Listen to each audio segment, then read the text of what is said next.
कुछ दिन पहले सरकार ने स्टेप्स लिए और मैं इन स्टेप्स के बारे में थोड़ा सा कहना चाहता हूं। देखिए, पूरा देश कठिनाई में है, लोग भूखे हैं, प्यासे हैं, सड़कों पे चल रहे हैं। जब बच्चों को चोट लगती है तो मां जो होती है वो बच्चे को कर्ज नहीं देती है। मां जो होती है बच्चे को एकदम मदद करती है। और जो मेरा डिसअपॉइंटमेंट है, और मैं राजनीतिक तौर से नहीं बोल रहा हूं, मैं हिंदुस्तान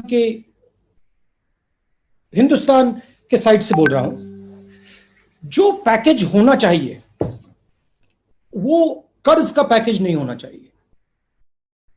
वो डायरेक्ट आज जो जरूरत है किसानों के जेब में, मजदूरों के जेब में, जो हमारे माइग्रेंट वर्कर चल रहे हैं उनके जेब में एकदम पैसे डालने की जरूरत है।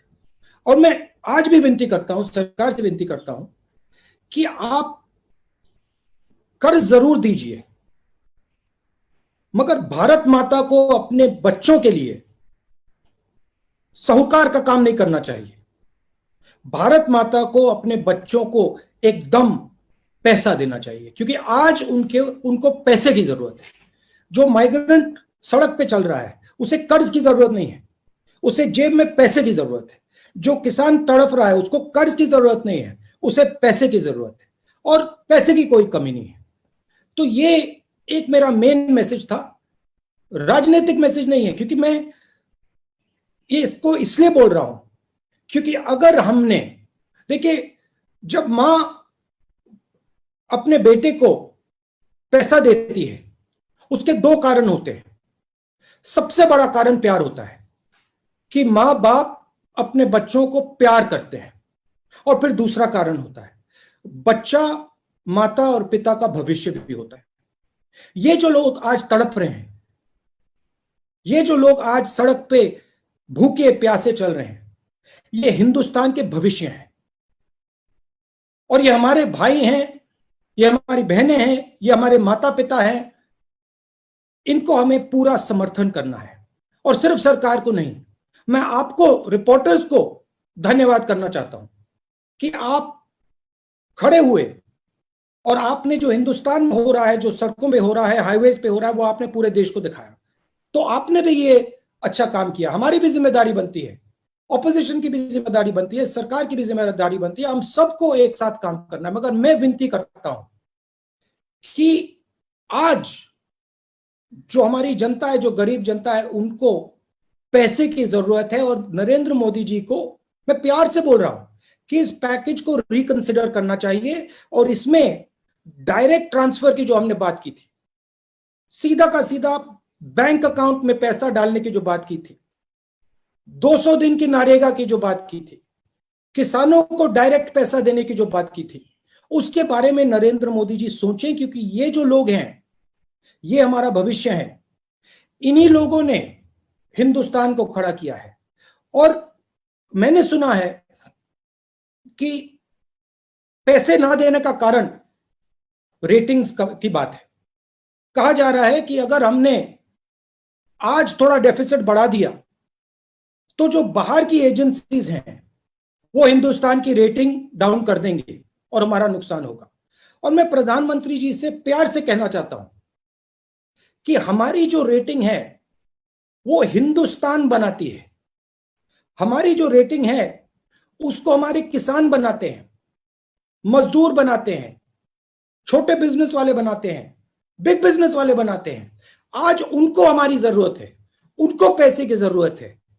रेटिंग के बारे में आज मत सोचिए, विदेश के बारे में आज मत सोचिए, आज हिंदुस्तान के बारे में सोचिए। और इनको एकदम आप पैसा दीजिए, और फिर देखिए जैसे ही ये लोग काम करना शुरू करेंगे, रेटिंग बिल्कुल सही हो जाएगी, कोई प्रॉब्लम नहीं आएगी रेटिंग में। हमें हिंदुस्तान के दिल को देखकर डिसीजन लेना है, विदेश को देखकर डिसीजन नहीं लेना है। तो ये मेरा मेन शुरुआत का मैसेज था। अब आप सवाल पूछिए। Thank you sir. मैं सबसे पहले उत्तर प्रदेश से अच्छा, दो चीजें मैं कहना चाहता हूं, और थोड़ा मैं शायद अंग्रेजी में भी बोल दूं, कुछ जो मेरे साउथ के जो मित्र हैं उनको भी थोड़ा वो भी इसको यस सर, प्रयोग कर सकें. Randeep, it's okay, should I speak in English? absolutely sir, for our friends from South India there was a demand sir. So India is in a crisis and everybody is in a crisis. Small businesses are in a crisis. They are future employment. Farmers are in a crisis. Laborers are in crisis. And our people, it is heartbreaking to see our people, millions of our people, walking on the highways with no food, no water.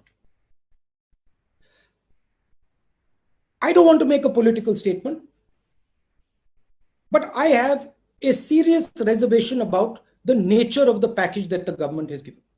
And I would like the government to reconsider. It is good that they have taken this step. It's not a bad step. But the most important thing right now is that we put money directly into the hands of our poor people. When a child has an accident or gets hurt, the mother or the father do not give him a bank loan. They do not give him credit. A mother is ready to give whatever food she has to her son or her daughter. And that is the spirit that the government of India should employ. The government of India should not worry about what the foreigners are going to say, what the agencies are going to say. The government of India should have faith in our small and medium businesses, should have faith in our people, in our farmers, faith in the people who are walking on the streets, and immediately give them money in their pocket without a single thought. And there is a reason for this. Because if we do not support our small businesses now, if we do not support our farmers now, if we do not support our migrants now, our economy will not start. And if our economy does not start, the question of ratings does not arise. So I would like to ask the government, and with all respect, I would like to ask the Prime Minister to think about putting money directly into the bank accounts of our people. We have in the Congress party, we had an idea called Nyay. Do Nyay temporarily. Don't do it permanently, do it temporarily. But please start putting money into the small businesses, into the farmers, into the migrants' bank accounts. Because if we do not, we will have a catastrophic result. What is going to come if we do not do that is going to be much worse than what we have seen. It is going to overshadow the disease of COVID. So that is my main message. I'd like to say two other things. One, there have been numerous tragedies. There have been tragedies where people have died, and I would like to offer my condolences to all those people, those families who have lost loved ones. And finally, one point about the lockdown. The lockdown is not a simple thing. We have to, when we open the lockdown, we will have to open the lockdown and we will have to make a transition.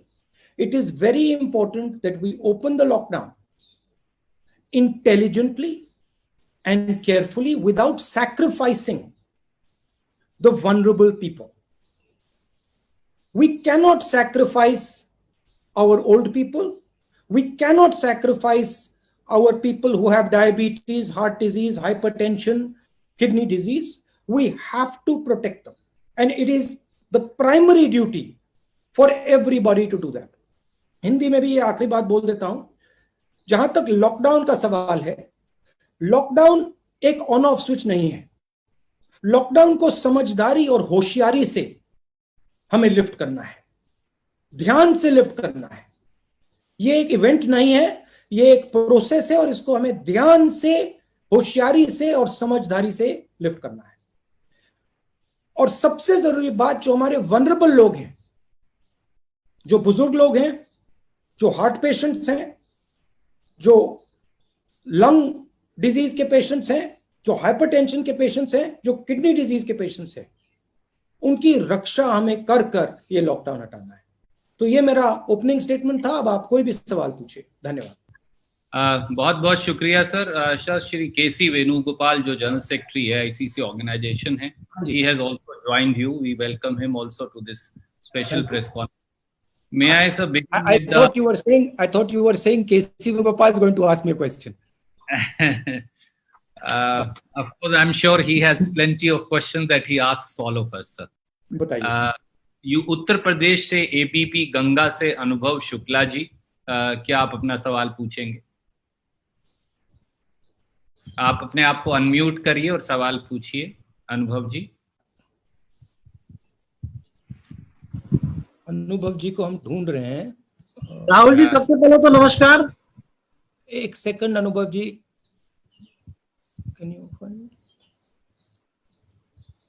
Rahul ji, आवाज जा रही है मेरी आप तक? गुलाबी रंग का पर्दा है इनके पीछे, हमें चेहरा नहीं दिख रहा है। रेड पर्दा है, गुलाबी पर्दा। हाँ, गुलाबी पर्दा है और क्रीम कलर का शर्ट पहना है इन्होंने।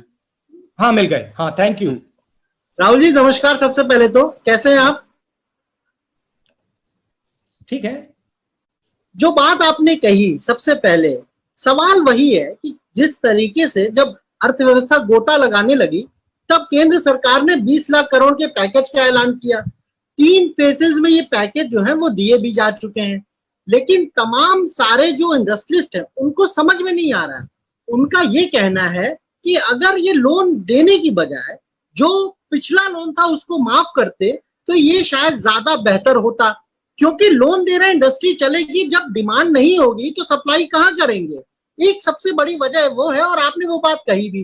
दूसरा, क्या आपको लगता है कि ये ज्यादा बेहतर होता कि 20 लाख करोड़ को राज्यों को दे देते और वो अपनी सुविधा के अनुसार से जिसको जितनी जरूरत होती उतना पैसा वो देते खुद?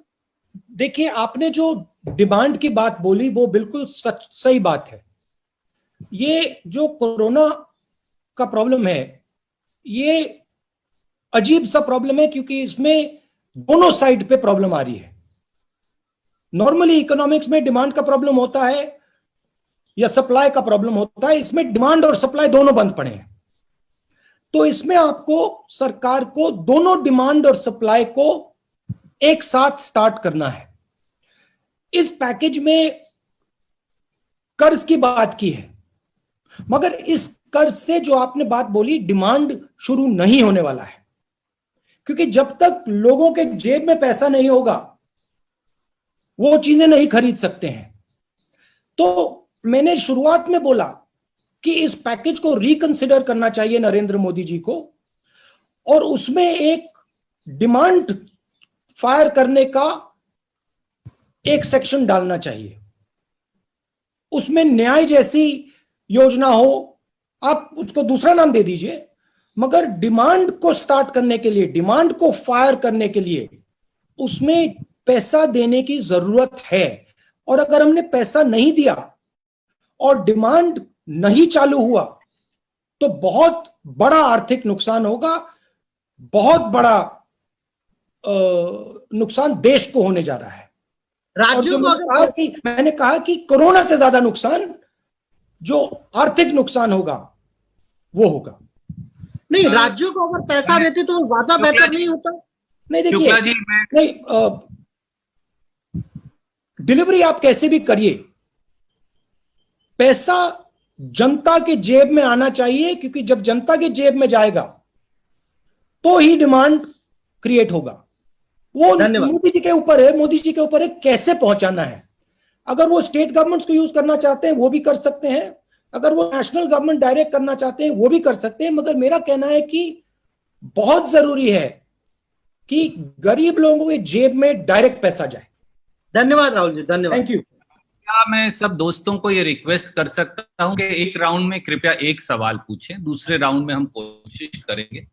अब मैं सीधा देश के दूसरे कोने में केरल जाता हूं और एशिया नेट से Prashant ji is here from Asianet. Prashant ji, will you please ask your question? Prashant ji from Asianet in Kerala. Can you just, yeah, okay. Yeah. Yeah. Can you see me, Mr. Gandhi? Yes, we can. No. He also Hello, has Mr. a Rahul pink Gandhi. wall. Thank you for this interaction. Prashant, yes, I see you. How are you? Yeah. Fine. Actually, the package announced by the center, that is mainly loan based, and they are saying that this is to increase the infrastructure in a long-term basis. Also, they are coming up with structural reforms. So, do you think that these measures will help? Because immediate cash transfer is what you ask, but do you think long-term measures like infrastructure development is also needed? As I am from Kerala, though Mr. Randeep Surjewala said that only one question can be asked. Can I also know about your opinion about the Kerala model of tackling this coronavirus, especially the situation in Wayanad? Because your party is also at lower cut with the government there.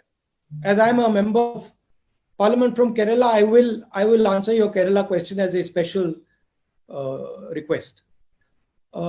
First point, the most important thing right now, as I stated, is to fire demand, to start the demand and the supply. And for that, we need to give money directly to people. Absolutely, infrastructure is key. Absolutely, we have to think about these things. But right now, the priority is putting money directly into the hands of the people. It's like when you want to start an engine, you have to put fuel into the carburetor. If you do not put fuel into the carburetor, you turn the key, nothing will happen. My worry is that when the engine starts, there will be no fuel in the carburetor, it will not start. Then we will have a very serious problem. Going to your Kerala question, look, Kerala has a history of success in healthcare and education. And this is something that has been going on for many years. It is there. It has been the case during UDF and during LDF. And I think it is credit to the people of Kerala that they put an effort and value these fundamental things. So I would call this success against coronavirus a success of every single person in Kerala. And I think it is a tremendous success of all Keralites, and it is an example for others. Thank you, sir. Thank you, Prashant ji. May I now go to the another side of the country, to Gujarat. Ronak Patel ji is here from ABP Asmita. Hi Rahul. थोड़ा रौनक पटेल जी, थोड़ा background आपका कैसा है? मेरा yellow है. Yellow है. Ronak ji has interviewed. He is right next to Vaishali on the screen. Rahul ji मिले आपको? नहीं, रौनक Patel. He is on screen number 2. या मिल गए. राहुल, मेरा सवाल ये था कि पिछले कुछ दिनों से जो भी वारदातें हो रही है, दुखद घटनाएं हो रही है, सभी खास करके जो मजदूर है माइग्रेंट लेबर से, चाहे गुजरात से हो या अलग अलग स्टेट से, उनके साथ दुर्घटना भी होती है. ऐसे दृश्य भी आते हैं जो आपको झंझोड़ते हैं. आप क्या मानते हैं इस स्थिति के लिए जिम्मेदार कौन है? उससे जुड़ा मेरा सवाल है कि आपको लग रहा है कि अलग अलग जो स्टेट है उनके बीच में कहीं ना कहीं कोऑर्डिनेशन की कमी है, चाहे गुजरात से मध्य प्रदेश हो, गुजरात से राजस्थान हो, गुजरात से महाराष्ट्र हो, महाराष्ट्र से और स्टेट हो, और क्या इस मुद्दे पर कांग्रेस ने कभी सरकार से सलाह मशवरा किया? देखिए, ये गलती देने का टाइम नहीं है, ये फिंगर पॉइंटिंग का टाइम नहीं है.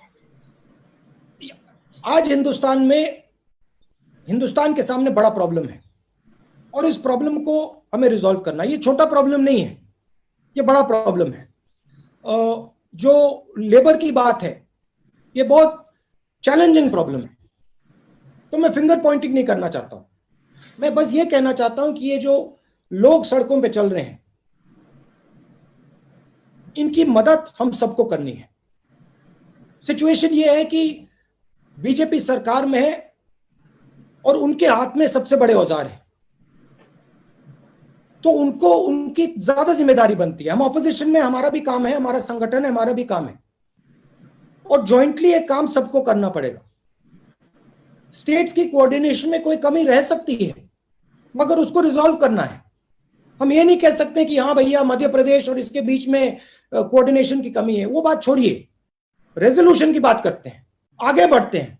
और जो आंधी आने वाली है, क्योंकि आने वाली है, वो जो चैलेंज है उसको हम एक साथ मिलकर कन्फ्रंट करें। Thank you, Ronak ji. May I now go to another part of the country, to Assam. From Parag News, Pranoy Bordoloi ji, please come in. Yeah, hello. Can you hear me? Yes, I can. Hi. Yeah, good afternoon, Nadir ji. Rahul ji. My question is same thing. The migrant issue is a big issue in India, and Assam is also no exception. So lakhs of people from Assam, they are stranded in different parts of the India. So what do you think? Whether the government of Assam as well as the government of India is doing appropriate step? They are doing properly to evacuate the people from those places to their home states. As I already mentioned, it is a very challenging job. There might be discrepancies, but I don't want to raise or finger point about the discrepancies. This is not the time or the place. Whenever something like this happens, it is easy to point fingers. I don't want to do that. But our people are in pain. They are struggling.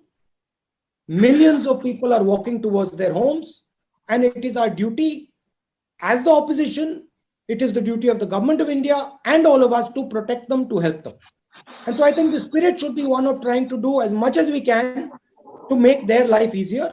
And I think it is fundamental that we give direct money to them. It is very important that we get at their most difficult time in their life. They are not going to have a more difficult time than this. It is important that we are holding their hand and that they understand and that they believe that India is holding their hand and India is not going to let them down.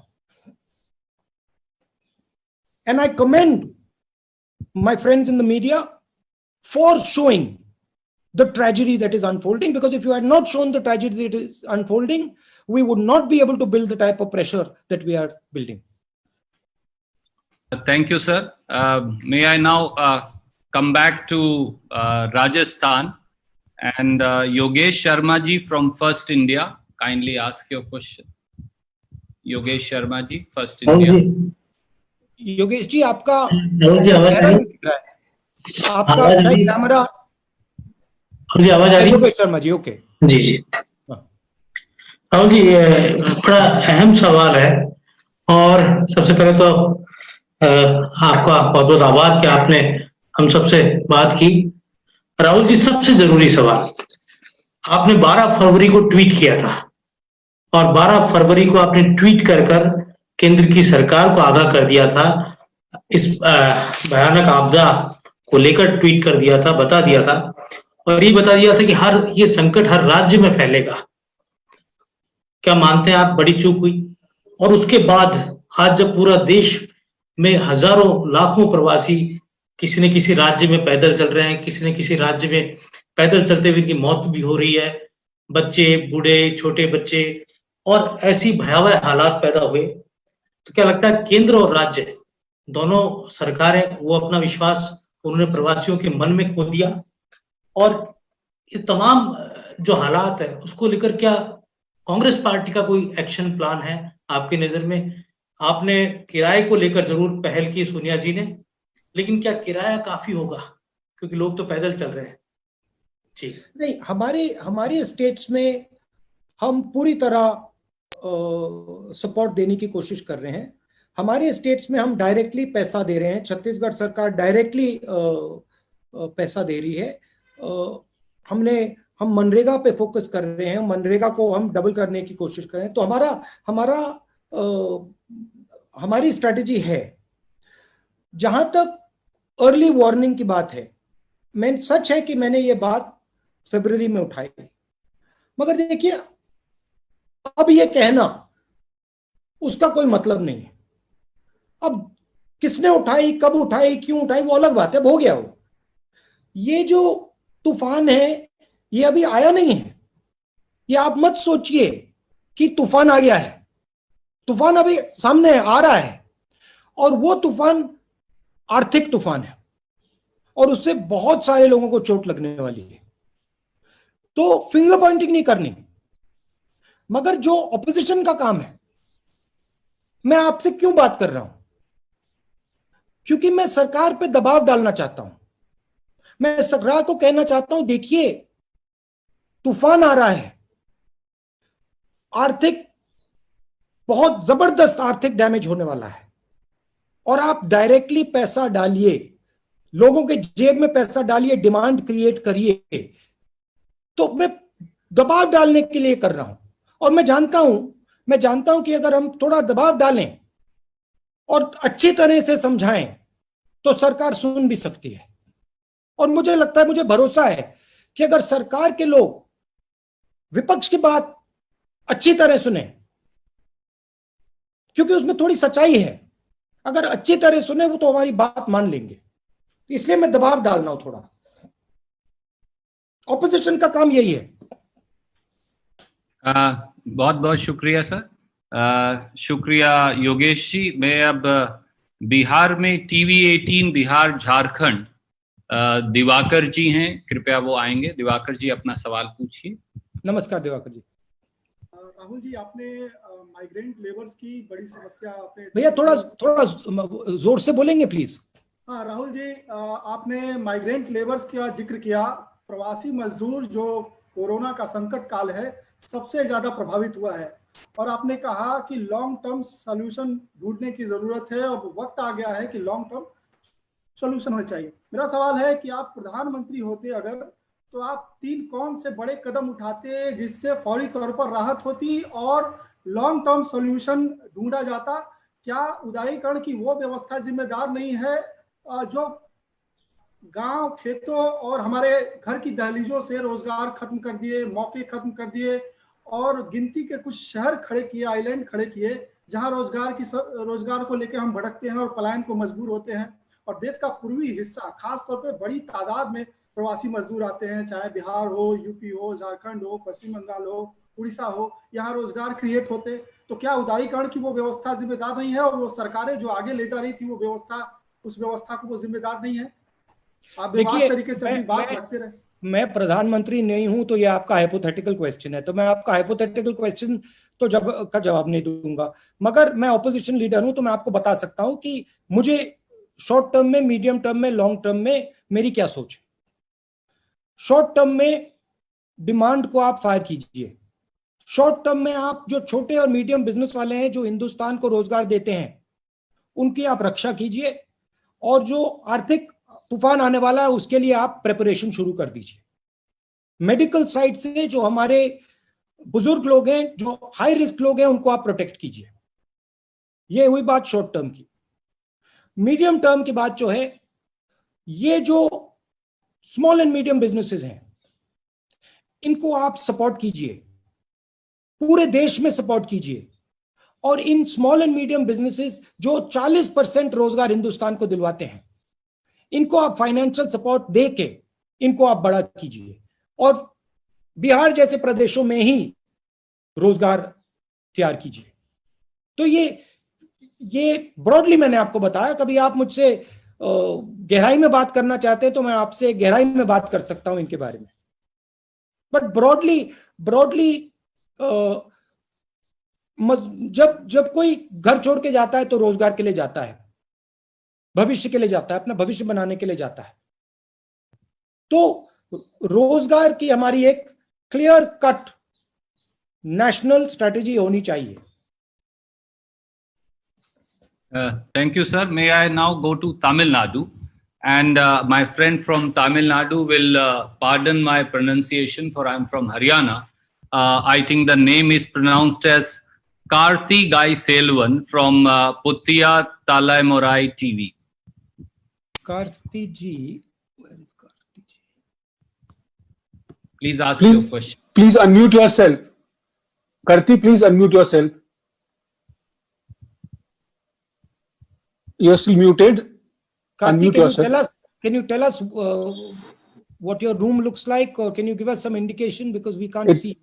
It's a white background, sir. He's worn maroon shirt. Yeah. Yes. Can you hear me, sir? Yes, please. Good morning, Rahul sir. Yeah. This is Karthik Chilvan from Pudhiya Talemurai. You can call me as Karthik. Yes. It's New Generation Media. Yeah, happy to have this session. Rahulji, the center has been claiming that the schemes announced for 20 lakh crore is to rebuild India using the crisis as an opportunity. Don't you see like that? It's like 1991 where we went for a reformation. Similarly, we are using this corona crisis as an opportunity to rebuild India. That's what the center claims. Don't you see like that? I mean, I wouldn't like to compare what is going on right now to the crisis in the 90s. I don't think that is a correct comparison. I don't think this type of crisis has happened not only in India, but in the world. A crisis of this nature has not happened for a very long time. If we want to think about an opportunity into the future, we have to think about our present. You cannot imagine a future and then say, I'm not bothered about the present. And so, if you want to have a future, you have to defend your present. And currently, there is tremendous pain. In Tamil Nadu, I know many, I've seen pictures of many migrants who are walking from Tamil Nadu. These people are the future of India. We have to protect them. We have to support them. We have to give them money. We have to make them confident.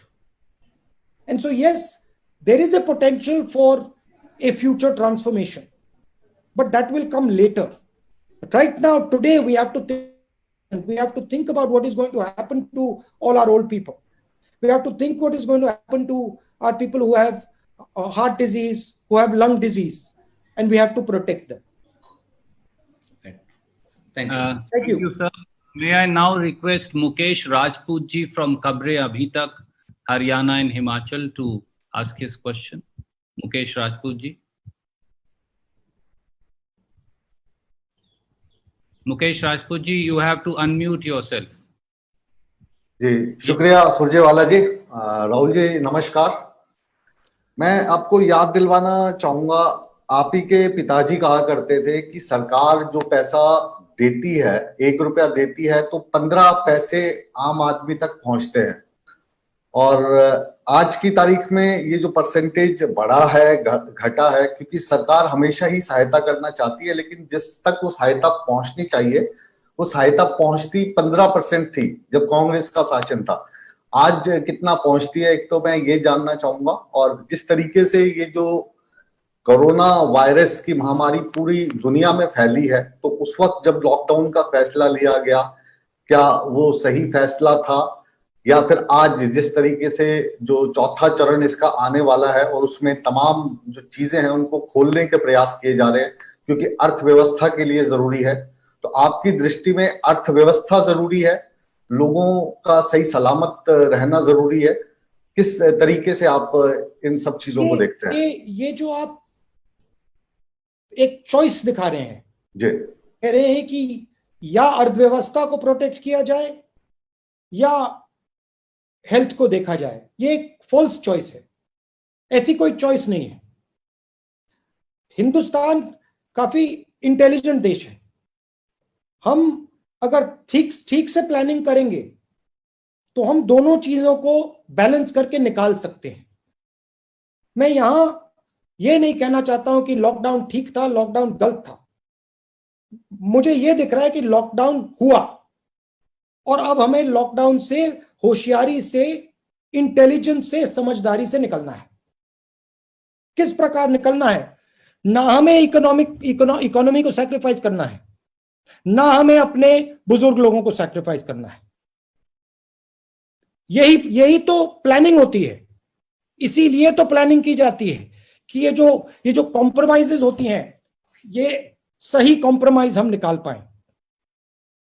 तो idea होना चाहिए कि जो हमारे risky लोग हैं, कमजोर लोग हैं, उनको पूरा प्रोटेक्ट करें और अर्थव्यवस्था को जल्दी से जल्दी शुरू करें।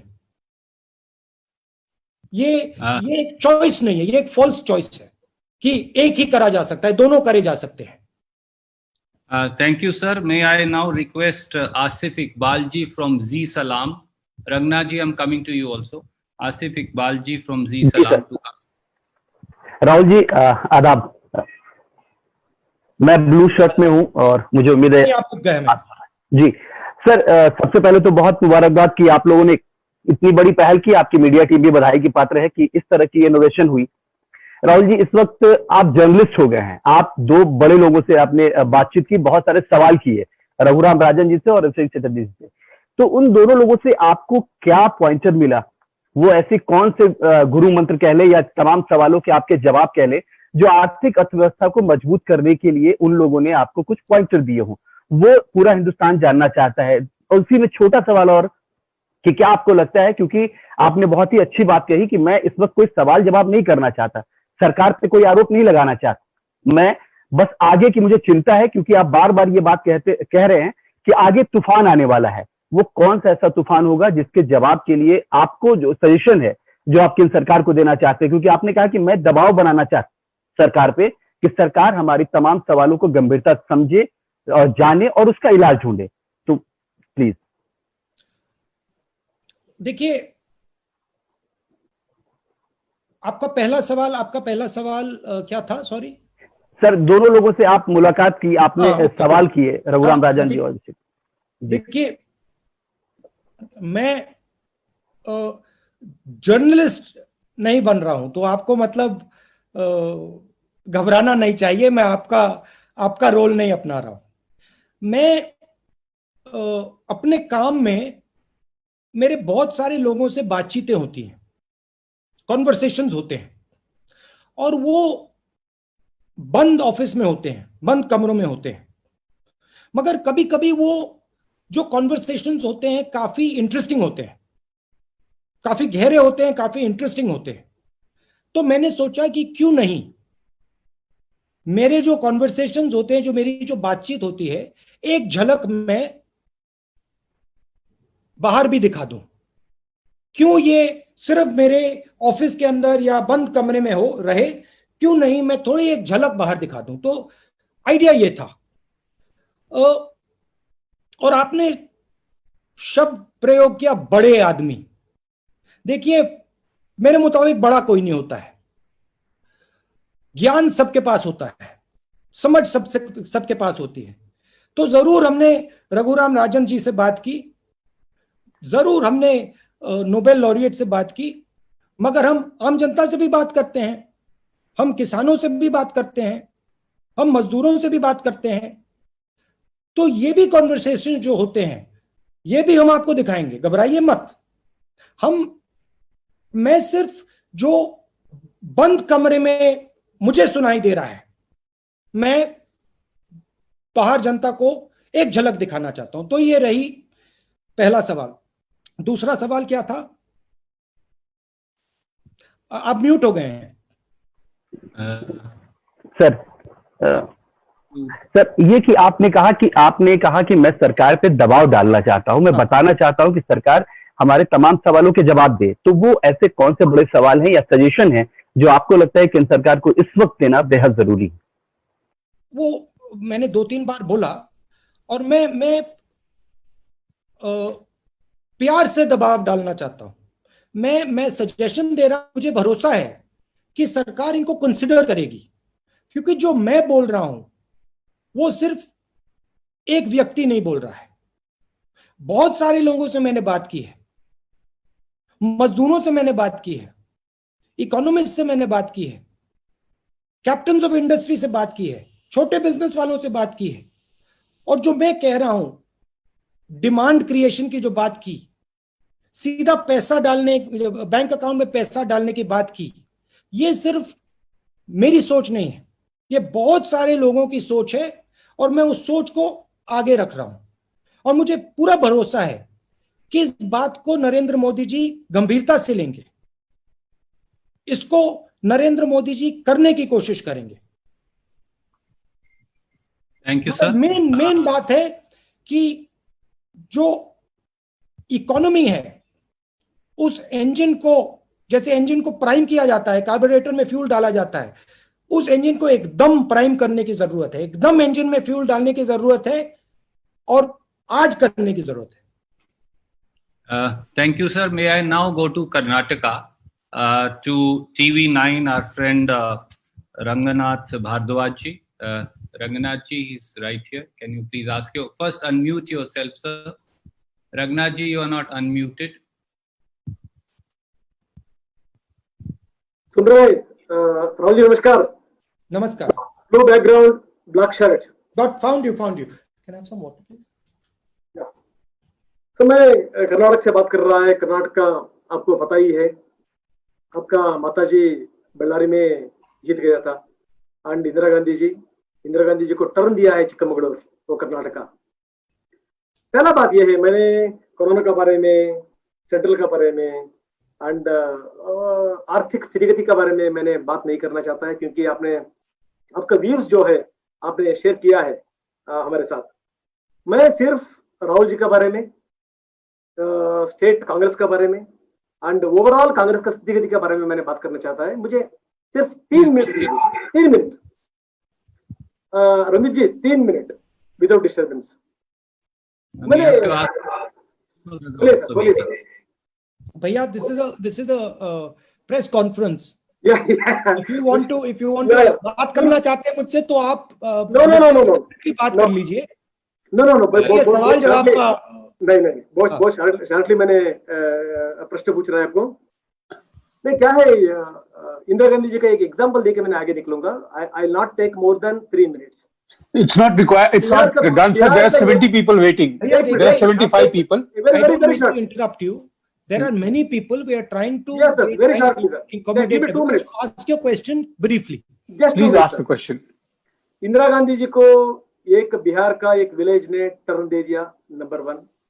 एंड 1999 में कर्नाटक में 5 जन जो शुरू हो गया, कैसे जनता परिवार को दूर रखा, एंड कांग्रेस कैसे सत्ते पे आया, नंबर 2। नंबर 3, 2013 में बेंगलुरु टू बल्लारी का जो पदयात्रा हुआ सिद्धरामैया एंड डीके का, वो कैसे रिजल्ट दे दिया।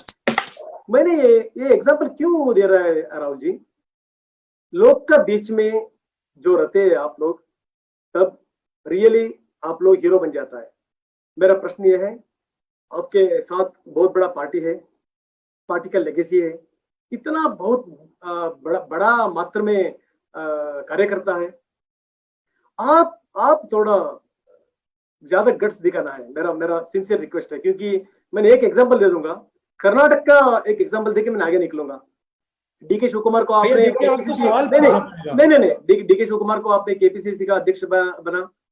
देखिए, कर्नाटक कांग्रेस में एक एंतो आ गया है, उन्होंने एक चैलेंज किया था लाइव में मुझे, हम विलेज जा रहा है, विलेज का लोग के पास हमने जो वेजिटेबल्स है वो हमने खरीद कर रहा है, एंड सब हमारा एमएलए को बोला है।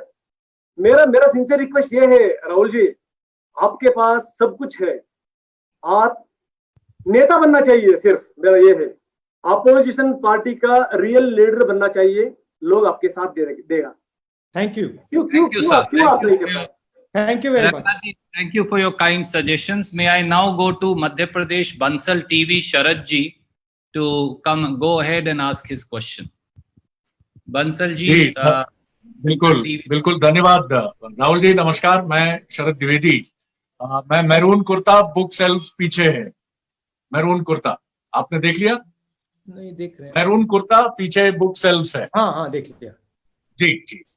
मैं आपसे जानना चाहता हूं, जब लाखों की संख्या में श्रमिक इस समय लौट रहे हैं अपने अपने गांव को, अपने अपने नेटिव प्लेसेस को, ऐसे मनरेगा जो यूपीए के समय शुरू हुआ था और एक बड़ा रिवोल्यूशनरी स्कीम माना गया था खेतीहर मजदूरों के लिए, श्रमिकों के लिए, अब ये मनरेगा फिर एक बार इन श्रमिकों की उम्मीद की किरण है, इनकी होप है, इनकी आशा है।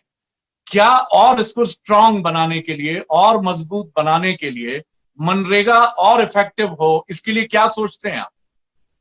देखिए, मनरेगा में हमने सजेशन दिया है कि नंबर ऑफ डेज को डबल कीजिए, मगर आज का हिंदुस्तान और 10 साल पहले वाला हिंदुस्तान अलग है। आज बहुत सारे जो हमारे मजदूर हैं वो शहरों में रहते हैं, तो हमारे दो कॉन्सेप्ट्स हैं। एक कॉन्सेप्ट गांव में इनकी प्रोटेक्शन मनरेगा, दूसरा कॉन्सेप्ट शहर में इनकी प्रोटेक्शन न्याय योजना, कि डायरेक्ट इनके बैंक अकाउंट में कम से कम मिनिमम पैसा डाला जाए। तो ये ड्यूल स्ट्रेटेजी है, और ये मनरेगा के 10 साल बाद वाला जो हिंदुस्तान है उसके लिए स्ट्रेटेजी है। और हम सरकार से कह रहे हैं कि देखिए, आप परमानेंटली मत कीजिए। न्याय योजना परमानेंट थी, आप टेम्पररीली कर दीजिए। आप टेम्पररीली 3, 4, 5 महीने के लिए न्याय योजना दे दीजिए, उसके बाद बंद कर दीजिए। जरूरत है आज। Thank you, sir. May I now go to West Bengal? ABP Anando Sumande, he's here. Can you please ask your question? Black shirt, black and white curtain. Yeah. Rahul ji, देखिए, इस बारे में कोई शक नहीं है कि 8 करोड़ माइग्रेंट वर्कर्स जो हैं इस देश में, अभी उनका स्थिति, जिस स्थिति से उन्हें गुजरना पड़ रहा है, वो बेहद दुर्भाग्यपूर्ण है। आपने देखा होगा, द हिंदू अखबार ने एक सर्वे किया है जहां दिखाया जा रहा है कि राज्य में क्या हालत है उनका।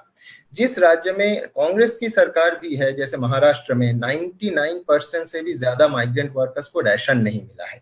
आपने सही कहा है कि फिंगर पॉइंटिंग नहीं करना चाहिए, लेकिन जहां आपका मिलीजुली सरकार भी है, क्या महाराष्ट्र सरकार पे कांग्रेस दबाव डालेगा कि इन लोगों के लिए कुछ करना चाहिए? एक डिफरेंशिएशन है। कांग्रेस सरकार और अलायंस सरकार अलग होती है। कांग्रेस सरकार में जिस प्रकार से कांग्रेस पार्टी दबाव डाल सकती है, वो अलायंस सरकार पे उतना दबाव नहीं डाल सकती। ये आपको डिफरेंशिएशन देखना पड़ेगा।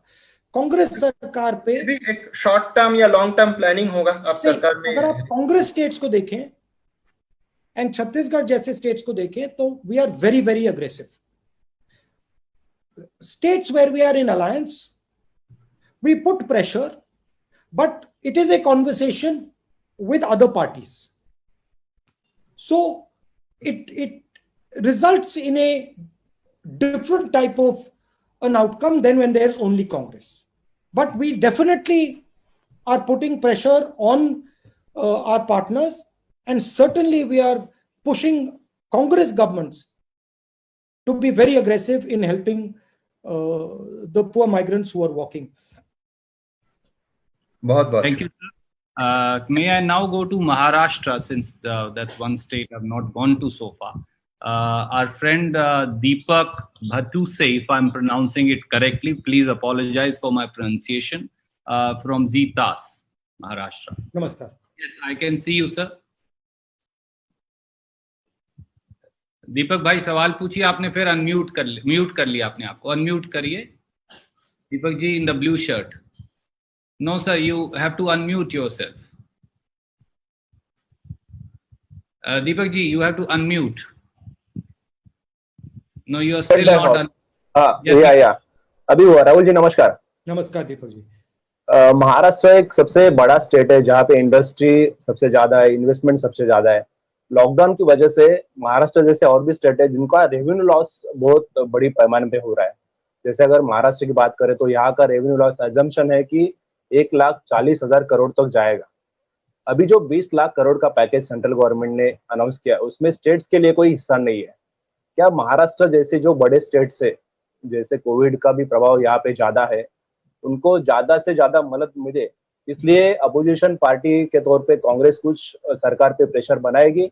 और दूसरा, क्या अब तक जो मदद सरकार से सेंट्रल गवर्नमेंट की तरफ से हो रही है उसमें कुछ भेदभाव आपको दिखाई दे रहा है? जैसे भाजपा शासित राज्य की तरफ ज्यादा ध्यान दिया जा रहा है और जो नॉन बीजेपी स्टेट्स है उनके तरफ थोड़ा निग्लिजेंस का दौर है सेंट्रल गवर्नमेंट का, ऐसे कुछ आपको दिखाई दे रहा है? देखिए, आपने कहा कि महाराष्ट्र की मदद होनी चाहिए क्योंकि महाराष्ट्र एक बड़ा स्टेट है। महाराष्ट्र सिर्फ एक बड़ा स्टेट नहीं है, महाराष्ट्र एक यूनिक स्टेट है, क्योंकि महाराष्ट्र एक प्रकार से हिंदुस्तान की अर्थव्यवस्था का सेंटर है। तो महाराष्ट्र को बिल्कुल पूरी सपोर्ट मिलनी चाहिए, सब स्टेट्स को मिलनी चाहिए। और जितनी सपोर्ट सरकार स्टेट्स को देगी उतना फायदा होगा, क्योंकि वही स्टेट्स ही डिलीवर कर सकते हैं पैसा, स्टेट्स ही लीड कर सकते हैं, कोविड की लड़ाई को लीड कर सकते हैं। सेंटर का काम मैनेजमेंट का काम है, स्टेट का काम ऑपरेशंस का काम है। स्टेट का काम कोविड को की लड़ाई लड़ने का है, सेंटर का मैनेज करने का है। तो जरूर मतलब पूरा समर्थन देना चाहिए। और ये एक कंप्लेंट आ रही है कि सेंट्रल गवर्नमेंट जिस प्रकार से स्टेट्स को पैसा देना चाहिए वो नहीं कर रही है। देखिए स्ट्रेटेजी अलग हो सकती है, उनकी सोच हो सकती है कि नहीं हमें सेंट्रलाइज करके करना है, मेरी सोच है कि सेंट्रलाइज करके बात नहीं बनेगी। तो मुझे लगता है कि स्टेट्स को सपोर्ट देना चाहिए और स्टेट्स के थ्रू काम करना चाहिए। Thank you, sir. I am in the process now winding up the press conference. There are many questions, but I'll still try and take some. May I now request from Andhra Pradesh, our friend Rajashekhar ji from NTV, Chief Editor of NTV, Rajashekhar ji. Please ask your question. Where is it? Rajashekhar ji, will you please unmute yourself?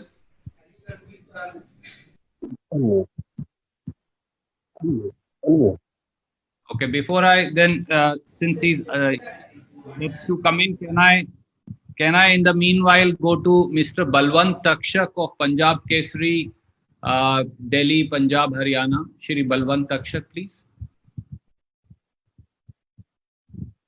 Balwant ji please अपने आप को unmute करिए। राहुल जी नमस्कार। राहुल जी नमस्कार। नमस्कार। एक second, background में पर्दे हैं। पर्दे तो बहुत सारों के पीछे हैं, तो बताइए। हाँ ओके जी, रेड मेरा हाथ ऊपर उठा रखा है मैंने। दिख गए, आप दिख गए राहुल जी। हाँ जी, आरटीआई में एक खुलासा हुआ है। हाँ, आरटीआई में एक खुलासा हुआ है कि विदेशों से आने वाले अधिकांश यात्रियों को मार्च महीने में स्क्रीनिंग से छूट दी गई थी।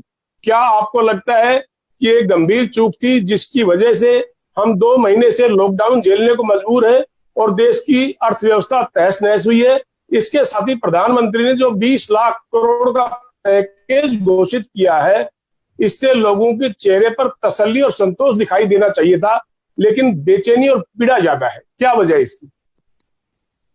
इसकी वजह यह है कि ये क्रेडिट पैकेज है, इसमें पैसा नहीं है, पैसा डायरेक्टली नहीं दिया जा रहा है।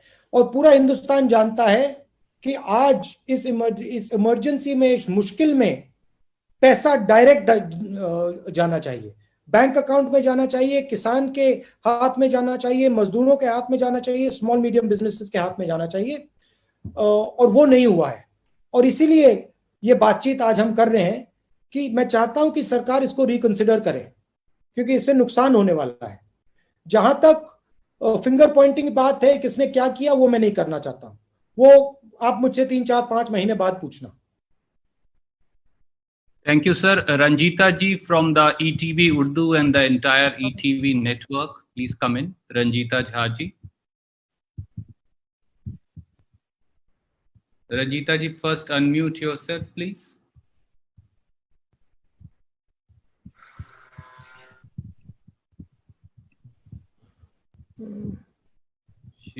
She's right here, but I think she can't hear me, sir. Ranjita ji, can you hear me? I think that she can't hear me, so I'll then now go to Jharkhand. Satish Singh ji from TV18. Satish Singh ji, please अपना सवाल पूछिए। Santosh Singh sir. Sorry, Santosh Singh ji from TV18. Hi, Rahul ji. Santosh Kumar ji. Santosh Kumar, yes right. Rahul ji नमस्कार। नमस्कार। मेरा सवाल migrant labourers से है, क्योंकि हमारे स्टेट से लगभग 10 लाख जो रजिस्टर्ड हैं अभी माइग्रेंट लेबरर्स हैं, जो कि अभी आने को वेट कर रहे हैं। ट्रेनें चल रही हैं, कुछ आ चुके, कुछ इंतजार में हैं। लेकिन सवाल ये उठता है कि उनके आने का, ये जो अभी आने का सिलसिला शुरू हुआ, ये आया क्यों सिचुएशन ऐसा? क्या इसको ऐसा नहीं रोका जा सकता था उनको वहां पर क्या उनकी व्यवस्था नहीं की जा सकती थी? क्योंकि उन सब के रहने के लिए वहां जगह थी, उनके पास स्टोव थे, उनके पास खाना बनाने के लिए सब कुछ था। क्या ये जो राशन की व्यवस्था अभी यहाँ सरकार कर रही है वो वहीं अगर हो जाती तो शायद अभी, क्योंकि झारखंड बहुत ही गरीब स्टेट है, आर्थिक हालत अगर देखें तो यहाँ पर हेल्थ फैसिलिटीज उतने नहीं है। अब हमारे लिए बड़ी चुनौती जो है वो अब इनके स्वास्थ्य को लेकर है कि अगर यहाँ कोरोना गांवों तक फैला तो हमारे पास कैसे हम इन्हें बचाएंगे? पहला सवाल तो ये है। दूसरा, आप कह रहे हैं कि डीबीटी, हमारे सरकार ने यहाँ जितने भी लेबरर्स हैं उनके फैमिली को 2000 रुपए ट्रांसफर पर मंथ करने की बात कही है और की भी जा रही है। तो ये जो सिलसिला है ये कब तक अभी चलेगा? आपका क्या नजरिया है जो डीबीटी की बात कर रहे हैं? आप कितने डीबीटी की बात कर रहे हैं और कितने समय के लिए कर रहे हैं? तीसरा, क्योंकि लॉन्ग टर्म में डीबीटी बहुत बड़ा सॉल्यूशन बनता नहीं है, तो लॉन्ग टर्म के लिए क्या नजरिया है? क्योंकि ये लेबरर्स जो हैं ये स्किल्ड हैं, इनको क्या हम अपने ही स्टेट में अगर काम की व्यवस्था करें, इसके लिए लेबर रिफॉर्म्स की बात करनी पड़ेगी, इसके लिए कई ऐसे चेंजेस की बात करनी पड़ेगी।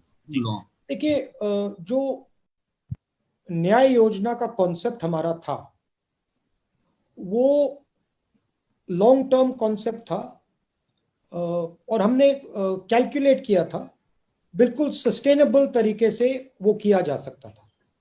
मगर कोरोना के समय हमने सरकार को एडवाइस किया कि आप टेम्परेरीली 3-4-5 महीने के लिए न्याय योजना जैसा प्रोग्राम 50% लोगों को, सबसे गरीब लोगों को आप डायरेक्ट पैसा दीजिए। आइडिया डिमांड को स्टार्ट करने के लिए, और ये किया जा सकता है। ये कोई बहुत महंगी चीज नहीं है। ये 65-70 हजार करोड़ में ये काम किया जा सकता है, हमने कैलकुलेट किया है। जहां तक रोजगार की बात है, मैंने पहले भी बोला, रोजगार स्मॉल एंड मीडियम बिजनेसेस पैदा करते हैं और स्मॉल एंड मीडियम बिजनेसेस को आज प्रोटेक्शन की जरूरत है, पैसे की जरूरत है, सपोर्ट की जरूरत है। जो समझदारी और होशियारी से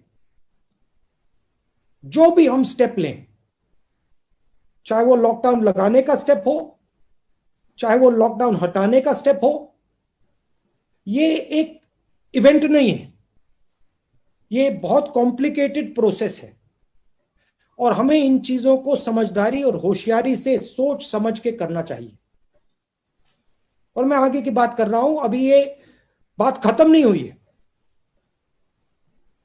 देखिए, अभी लॉकडाउन को खोलने की बात हो रही है। अगर हमने बिना सोचे समझे लॉकडाउन को खोल दिया, नुकसान होगा। मगर खोलना है तो सोच के समझ के लोगों को प्रोटेक्ट करके करना है। माइग्रेंट्स की बात, माइग्रेंट्स को सेफली पहुंचाना था, आज भी वो चल रहे हैं। मैंने सरकार को रेकमेंड किया है कि जल्दी से जल्दी इनकी मदद करके इनको होम स्टेट तक पहुंचाया जाए और फिर इनको टेस्ट किया जाए और इनको सेफली घर पहुंचाया जाए। Thank you, sir. I am now concluding. There are many questions, but I want to first come to Odisha because we haven't been able to give a chance there. From Kalinga TV, Somejit Patnaik ji, editor-in-chief, is here. Somejit ji, will you please ask your question? Odisha Kalinga TV.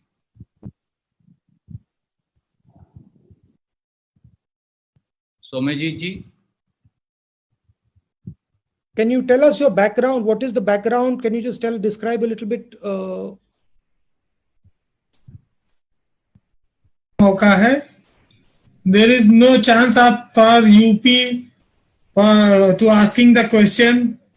Yes, sir, we are going to come. There will be a chance, sir. I'm just trying to go at least once to every state. Can you sir please? मेरा phone disconnect हो गया था, मैं अपना सवाल पूछना चाहती हूँ। जी मेरा भी सवाल रहता है, मैं तब से काफी देर से कोशिश कर रही हूँ।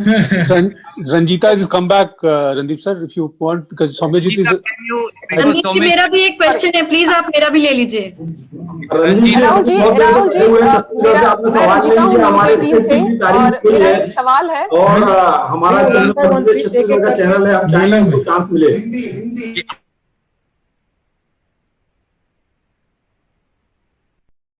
आदरणीय साथियों, मेरा आपसे एक अनुरोध है, अगर हम सब बोलेंगे तो किसी का प्रश्न नहीं सुन पाएगा। Ranjita ji, will you now first come in since you had got disconnected, and then we will go to other friends. We will go to Chhattisgarh sir, don't worry. जी राहुल जी, मेरा सवाल है आपसे कि आपने जितने भी वीडियो कॉन्फ्रेंसिंग के जरिए प्रेस कॉन्फ्रेंस किया है, हमेशा आपने श्रमिक मजदूरों की समस्याओं को रखा। आपने हमेशा कहा कि मजदूरों को लेकर सरकार को एक प्लान बनाना चाहिए। सरकार ने प्लान भी बनाया, ट्रेनें भी चलाई, लेकिन उस ट्रेनों का लाभ कितना लोगों को मिल पा रहा है, ये एक बड़ा सवाल है। लेकिन जो रेल मंत्री है पीयूष गोयल, उन्होंने साफ तौर पर कांग्रेस शासित राज्यों पर आरोप लगाया कि वो अपने राज्यों में ट्रेनों की आवाजाही को लेकर एनओसी नहीं दे रहे हैं। ये आरोप राज्य सरकारों पर लगाया जा रहा है रेल मंत्री के द्वारा। किस तरह से आप इस आरोप को देखते हैं? नहीं, ये बिल्कुल सही नहीं है। कांग्रेस पार्टी ने ये बात उठाई थी। कांग्रेस पार्टी ने ही कहा कि कांग्रेस प्रेसिडेंट ने कहा कि पैसा हम देने को तैयार हैं। तो ये शुरुआत ही हमने की थी। मगर मैं कोई फिंगर पॉइंटिंग नहीं करना चाहता हूं। मैं सिर्फ ये कहना चाहता हूं कि जो आज मजदूर सड़कों पे हैं, उनको जल्दी से जल्दी सरकार घर पहुंचाए।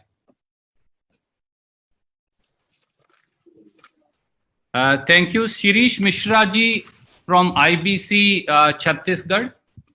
राहुल जी, मैं ब्लू टी शर्ट में हूं और मेरा आईबीसी का लोगो उसमें दिख रहा होगा, मेरी ब्लू टी शर्ट में। हाँ, नमस्कार। आपको याद होगा मैंने आपका नीमच में इंटरव्यू किया था 11 मई को, और मुझे ये इस बात का सौभाग्य प्राप्त हो रहा है कि मैं आपसे 1 साल बाद उसी समय बात कर रहा हूँ, लगभग 2 दिन बाद। तो सबसे पहले तो इस बात के लिए बहुत बहुत धन्यवाद कि आपने हमारे राज्य की तारीफ करी, छत्तीसगढ़ की तारीफ की। हालांकि हमारा चैनल मध्य प्रदेश छत्तीसगढ़ का चैनल है। मध्य प्रदेश में भी आपकी गवर्नमेंट अच्छा काम कर रही थी। आपने जिस तरह से बात की थी पहले कि तूफान आने वाला है, फिर आपने बोला सरकार पर दबाव बनाना है। जब मैंने आपसे इंटरव्यू किया था तब आपने बोला था कि प्यार समझाना है। तो आप तो लगातार उनको प्यार समझा रहे हैं, उनको समझ में नहीं आ रहा है। मैं देख रहा हूं कि आप और पोलाइट हो गए हैं। हालांकि आप चाह रहे हैं कि दबाव बनाया जाए उन पर, और हम लोग उसमें साथ में आपकी जो डायरेक्ट ट्रांसफर स्कीम है वो बहुत अच्छी स्कीम है। छत्तीसगढ़ में बहुत अच्छा काम हो रहा है। मैं चाहूंगा कि छत्तीसगढ़ में उस काम को थोड़ा सा और बढ़ाया जाए। और मजदूरों को लेकर जो बात अभी एक और सज्जन ने पूछी है कि वो केंद्र सरकार ऐसा आरोप लगा रही है, और अभी मैंने देखा एक न्यूज चैनल में भी इस बात को लेकर भूपेश बघेल जी को चैलेंज किया गया। तो मैं चाहूंगा कि कांग्रेस इस मामले में एग्रेसिव होके बात को सामने लाए और मजदूर सुरक्षित रूप से पहुंचे। और जो आपने बात की है, तो जिस तरह से सोनिया गांधी जी ने पहले थोड़ा कंक्लूड करिए क्योंकि बहुत सारे साथी और जी सोनिया जी ने जिस तरह से रेल के किराए को लेकर इनिशिएट किया, तो उसके बाद केंद्र सरकार एक्शन में आई। तो क्या सोनिया जी से आप बोलेंगे कि इस बात को लेकर भी वो इनिशिएट करें ताकि फिर केंद्र सरकार एक्शन में आए? देखिए, ये राजनीतिक सिस्टम है। सरकार है, ऑपोजिशन है। हमारा रोल दबाव बनाने का रोल है। हम दबाव नफरत से बना सकते हैं, प्यार से भी बना सकते हैं, अच्छी तरह बोल सकते हैं, गलत तरीके से भी बोल सकते हैं। सोनिया जी से आप बोलेंगे? ये हमारी चॉइस है कि हम अच्छी तरह बोलें, बिना फिंगर पॉइंटिंग किए बोलें, प्यार से बोलें और उनके सामने रखें। देखिए, हमने 2-3 सुझाव जो दिए थे, पैकेज में 1-2 सवाल एक्सेप्ट किए गए, मगर हमारा जो पैकेज की जो फिलॉसफी थी कि डिमांड और सप्लाई को स्टार्ट करना है, पैसा जेब में देना है और क्रेडिट देना है। वो जो दूसरा पार्ट था जेब वाला इन्होंने नहीं किया, तो हम उस पर थोड़ा प्रेशर बना रहे हैं। छत्तीसगढ़ में कुछ दिन पहले मेरी चीफ मिनिस्टर से बात हुई और मुझे बता रहे थे कि वो डायरेक्टली अब पैसा लोगों के जेब में डाल रहे हैं, तो काफी सक्सेसफुल चीज है, काफी अच्छी चीज है, और यही हमारी कोशिश है कि बाकी स्टेट्स में भी ये काम शुरू हो जाए। मगर देखिए एक प्रॉब्लम है जो मैं आपको क्लियर बता देता हूं, और वो सिर्फ छत्तीसगढ़ का प्रॉब्लम नहीं है, वो हिंदुस्तान के हर प्रदेश का प्रॉब्लम है कि जितना पैसा सेंट्रल लीडरशिप को, सेंट्रल गवर्नमेंट को, प्रदेशों को देना चाहिए वो दे नहीं रही है। तो वो भी एक बॉटलनेक बन रहा है। वो सब चीफ मिनिस्टर्स यही कह रहे हैं, बीजेपी के चीफ मिनिस्टर भी ये कह रहे हैं। Thank you sir. Sir Orissa से हम कनेक्ट नहीं कर पाए थे। राधा माधव मिश्रा जी हैं, editor OTV, is here. Please ask your question. He is logged in from the studio itself. Yes. जी राहुल जी नमस्कार। दो सवाल है मेरा। पहले तो आप पहले भी बोल चुके हैं कि जो कोरोना के लिए टेस्टिंग होता है, RT-PCR टेस्टिंग, उसे एग्रेसिव और स्ट्रेटेजिकली करना चाहिए। तो क्या उसमें कहीं पर चूक हुई है अभी तक? क्योंकि अभी हर्षवर्धन स्वास्थ्य मंत्री जी बोल रहे हैं कि हम इसी महीने में 1 लाख पर डे टेस्ट करने के लिए अभी सक्षम हुए हैं। तो दूसरा सवाल है कि जैसे कि प्रधानमंत्री जी ने बोला है कि लोकल के लिए भोकल बने, तो स्वदेशी प्रोडक्ट के लिए क्या ये सही मौका है? क्योंकि सारे जो माइग्रेंट लेबरर्स हैं अभी गांव लौट रहे हैं, तो जो लोकल प्रोडक्ट्स है, स्वदेशी है, खादी है, उसके लिए एक बढ़िया मौका है, ये एक सही बात है, उसे बढ़ावा देना चाहिए। नहीं, वो लोकल वोकल ये सब बात ठीक है, मगर अभी जेब में पैसे की जरूरत है। तो लोकल वोकल जब ही होगा जब उसके पेट में भोजन होगा, तो इसलिए जल्दी से जल्दी उसको सपोर्ट देनी है। कोरोना के बाद, जैसे पहले किसी ने कहा कि कोरोना के बाद हम अपॉर्चुनिटी निकाल सकते हैं, मगर आज हमें कोरोना से लड़ना है। दूसरा मेरा सवाल था टेस्टिंग को लेकर, क्या एग्रेसिव टेस्टिंग में कहीं पर चूक? We will take your second question in the finger Poynting की बात हो जाएगी। टेस्टिंग ठीक नहीं हुई। अब देखिए जो हुआ, अब हमें आगे देखना है। 2-3 प्रॉब्लम्स हैं। एक, इकोनॉमी को उसका स्टार्ट करना है, डिमांड क्रिएट करना है। दूसरा, जो हमारे लेबरर्स हैं, जो मजदूर वापस घर जा रहे हैं, उनको कंफर्ट देनी है, कॉन्फिडेंस देनी है, उनको भरोसा देना है कि वो वापस शहर आ सकते हैं, बिना डरे आ सकते हैं। तो ये 2-3 बड़ी चीजें करनी है। टेस्टिंग की बात आप मुझसे 3-4 महीने बाद पूछिए, मैं आपको पूरा बता दूंगा। Thank you sir. मैं 1.25 घंटा से ज्यादा हो गया है और लगभग 23-24 प्रश्न हो चुके हैं। हमने बाकी के सब सवाल आपने जो आप भेजते जा रहे हैं मैं नोट करता जा रहा हूं। जो सेकेंड इंटरेक्शन राहुल जी करेंगे, मैं ये प्रयास करूंगा कि वो सारे सवाल जो इस बार नहीं हम ले पाए, उन सारे चैनल्स और साथियों से वो भी हम लें। with permission of Rahul ji, I will say now that if we can conclude, we have about 200 more questions. Sir. Can I, Randeep ji, can I just say 2 things? Yes, sir. So, आप लोगों को थोड़ी comfort मिल जाए। देखिए, हम national media का press conference करते थे और एक्चुअली 2 मीडियाज हैं, एक नेशनल मीडिया है, एक रीजनल मीडिया है। हमारी कोशिश रहेगी कि हम दोनों के साथ बात करें। तो नेशनल मीडिया का प्रेस कॉन्फ्रेंस होगा और रीजनल मीडिया का भी प्रेस कॉन्फ्रेंस होगा, और ये पहला प्रेस कॉन्फ्रेंस है, मगर आप भरोसा करिए ये आखिरी प्रेस कॉन्फ्रेंस रीजनल मीडिया का नहीं होगा। ये रेगुलरली हम आपके साथ बातचीत करेंगे, और जो लोग आज सवाल नहीं पूछ पाए वो कल जरूर सवाल पूछ सकेंगे। और रणदीप जी, जिन्होंने आज पूछा उनको आप लाइन में पीछे कर दीजिए, और जो नहीं पूछ पाए उनको आप लाइन में आगे कर दीजिए। और फिर से कंक्लूड करने के लिए मैं आप सबसे कहना चाहता हूं कि आप सबका बहुत बहुत धन्यवाद, और जो आपने रोल प्ले किया है, जो आपने रिस्क लिया है, जो आपने लेबरर्स की बात उठाई है, सड़कों पे आप उतरे हैं, इसके लिए आपको